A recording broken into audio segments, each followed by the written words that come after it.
And that's the same way the Democratic Party treats black people.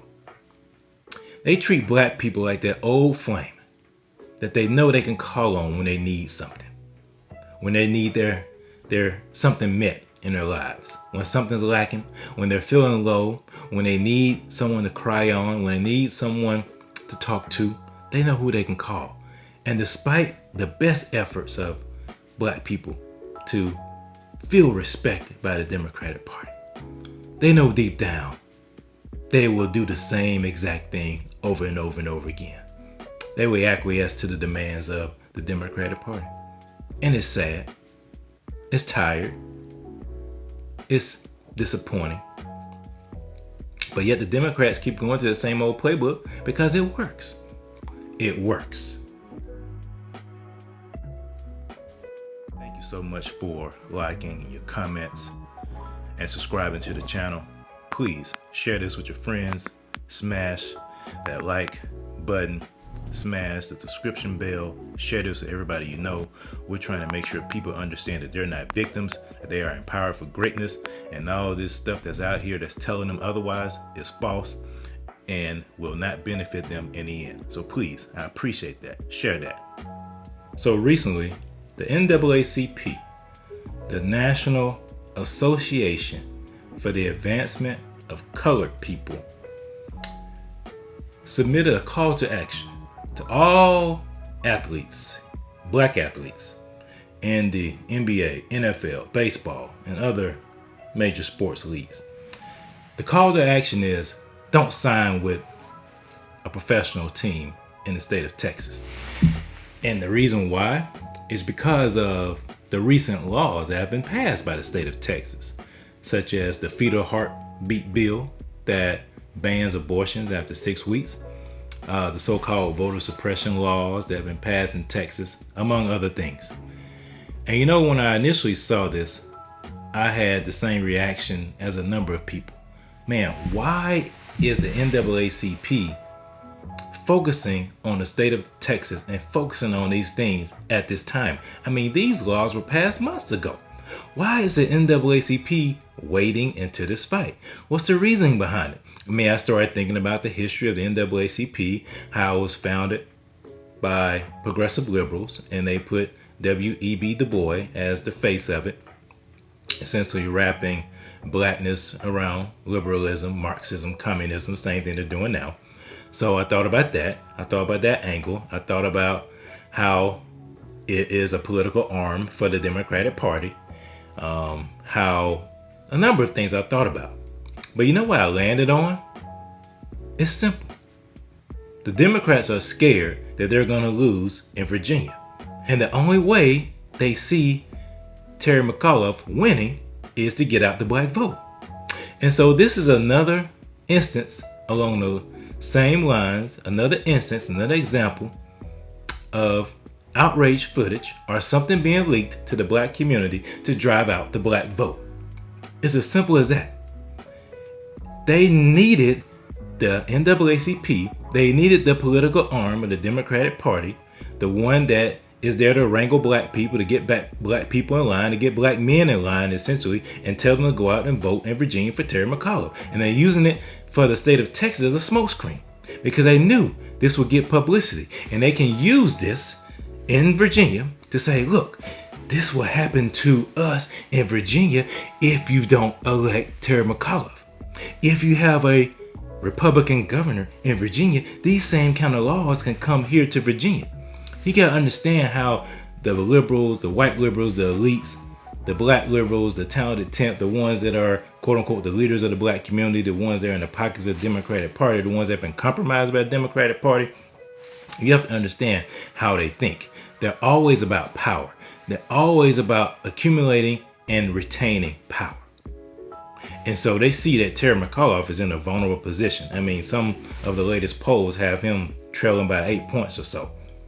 So that's why they're calling out all stops. That's why they have Kamala Harris campaigning for him. That's why she's having these videos being sent to these black churches. You have to understand something. They realize that they're in trouble. And if they lose Virginia, it could very well signal what can happen to them next year. And so They go to their tried and true playbook. They gin up outrage in the black community to make sure that black people come out to vote. Same old tired tactic they've been using forever. But the problem is, how long, black people, will you allow the Democratic Party to play you like that? How long will you allow the Democratic Party to treat you like a pawn? To treat you, the Democratic Party treats black people like that old flame, if you will. The one that is still in love with you, but you care nothing about her. But you use her for your own benefit. You use her whenever you need it. And despite her best efforts to distance herself from you, she just can't. Because she cannot see herself apart from you. You know that. She knows that. So therefore, you can do whatever you want when you want with her because of that simple reality. And that's the same way the Democratic Party treats black people. They treat black people like that old flame that they know they can call on when they need something. When they need their something met in their lives. When something's lacking, when they're feeling low, when they need someone to cry on, when they need someone to talk to, they know who they can call. And despite the best efforts of black people to feel respected by the Democratic Party, they know deep down they will do the same exact thing over and over and over again. They will acquiesce to the demands of the Democratic Party. And it's sad. It's tired. It's disappointing. But yet the Democrats keep going to the same old playbook because it works. It works. But I'm here to tell you, I'm not a victim. I am empowered for greatness. You are not a victim. You are empowered for greatness. We are not victims. We are empowered for greatness. You know what the NAACP should be saying? It should be promoting those states. It should be championing what Texas is doing. Because Texas is actually promoting the advancement of colored people. It's trying to get more colored babies born.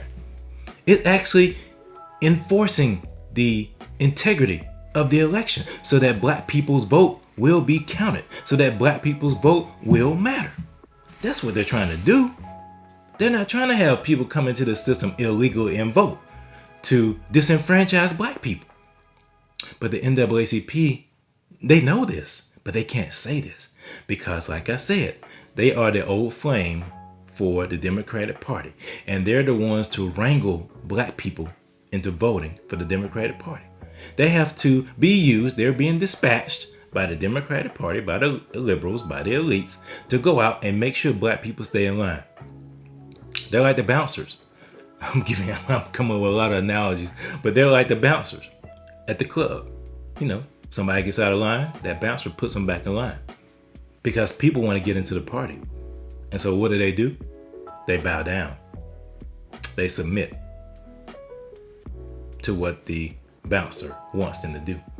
And that's the exact same thing that happens every 2 to 4 years when it comes around election time. Democrats promise a whole lot of things. Liberals promise a whole lot of things that Big Daddy, big government will take care of you. And Big Daddy, Big Daddy is only looking out for Big Daddy. Big government is only looking out for big government. Big government has no desire to elevate the black community. No desire. Because it will render big government irrelevant if the black population, if the minority population, if the poor population stood up and elevated themselves, took advantage of the agency that they have, and actually implemented capitalism, implemented godly biblical values in their families, in their lives, in their communities, and stood up and recognized that they're not victims, that they're empowered for greatness, they will shrug off all the policies and plans and everything that big government wants to put on them.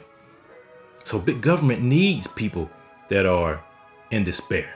It needs the stock market to crash. It needs things to be bad because then you'll call on big government to come in and save you. And that's what they want.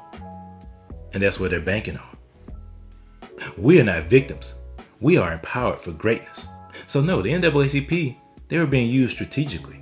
It was a strategic play by the liberals, by the Democratic Party, to convince black people in Virginia that if you do not vote for Terry McAuliffe, this may be your future. This may be your future. But we are not victims. We are empowered for greatness. You know, the NAACP should be in the business of advancing black families. I grew up in Mississippi in the 80s and the 90s in an all black neighborhood. Shout out to Royal Oak Subdivision, Meridian, Mississippi, M-Town. And you know what sustained that neighborhood? Intact families. As soon as the family started to disintegrate, the neighborhood started to disintegrate. And the neighborhood today is much different than the neighborhood it was when I was growing up. Because there are no intact families there today like it was when I was growing up. Because it is the family structure. God is so awesome in how he instituted things. He instituted the family through marriage that will sustain a community and in turn sustain the nation and in turn sustain the world. But Marxists, socialists, and communists want to destroy the family. The family, marriage, ultimately Christianity is what they are looking to destroy.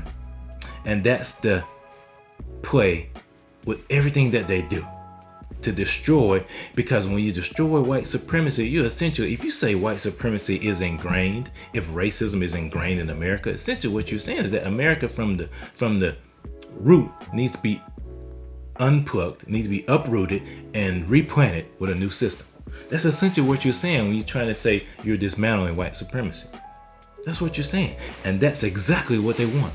Black people, we are being played as pawns in this game. It is a bigger game. They're playing chess while we think we're playing checkers, man. It is a bigger game that they're playing. They have a grand scheme to remake this country in the image of a communist and a socialist, a Marxist society. And they're using black people as the pawns to separate us, to balkanize us, to put us in different groups so they can retain power. We have to wake up. That's true wokeness. When you wake up to this strategy that they have, that is true wokeness. We are not victims. We are empowered for greatness. And we push back against this narrative. We push back against this strategy. We push back against this agenda. Because we have the greater one inside of us. So, no, the NAACP, while they put their focus on Texas, the real focus is on Virginia. The real focus is on this election coming up on Tuesday. That's the reason why they put out that call to action. It's desperate. It shows the level of desperation that they're going to and the fear that they have that they're going to lose on Tuesday, because they're going to that tried and true playbook to gin up fake outrage, faux outrage in the black community to drive out the black vote. But we are not victims. We are empowered for greatness. And we will not be used as pawns anymore in this scheme, in this agenda, in this plan to build back better.